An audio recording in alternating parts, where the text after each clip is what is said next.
At some point in my childhood, I distinctly remember waking up in the middle of the night and realizing that the power had come back on after a brownout or blackout.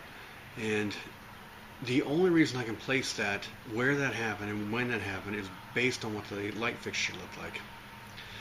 I have no idea how memory works. That is a memory that's just under miscellaneous somewhere.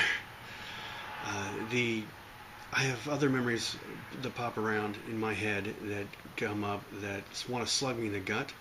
I have other memories that pop up that don't mean anything, like that one. Then I have ones that I know exactly where and when it was and who was there, and the details are all right there. One thing I've noticed is if I get woken up in the middle of the night, I tend to remember exactly what happened for that first like 3 or 4 seconds. Those are very vivid memories. No idea why.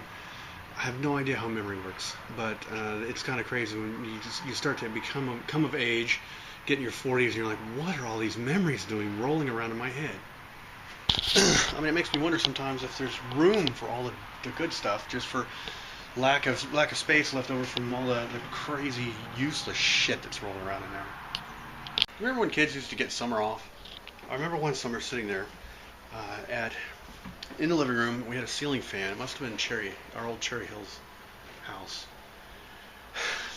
My mother was taking a little stuffed animal and trying to shoot it through the ceiling fan to get it between the blinds, and without hitting any of the blades with a rubber band. So she was launching it with a rubber band. I don't know what is the use of having this memory in my head? I've been compared to Cliff Clavin on Cheers as the guy who had all that useless information in his head. I don't know. I'm not that bad. I'm not that good. I don't know which it is. I just got to reading The Fourth Protocol. It's a book about Russia. It's placed in the late 80s. It's right about the time I was graduating high school is the time period it's based on. The premise of the book is that the Russians try to sneak a nuke into Britain, in pieces, and assemble it there and blow something up and make a big mess out of it. What the Russians end up trying to do is run a U.S. Air Force out of Britain by setting it up so it looks like a nuke accidentally went off on one of their planes. And they fail for it, It's based in reality. I don't know how accurate all the information it is, but that's always been one of my fears.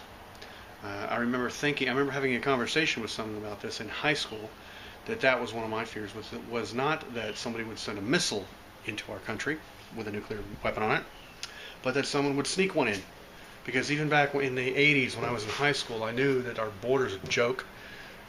There's not really anything stopping anyone from bringing anything radioactive into our country, as long as they stay away from airports and shipment points, and they just walk it across the border. I don't know what there is there to stop them. Maybe there is something. I don't know. They're certainly not telling the public about it, letting us sleep better at night. But that's another conversation that's just stuck kind of randomly in my memory. All I know is it was in high school sometime.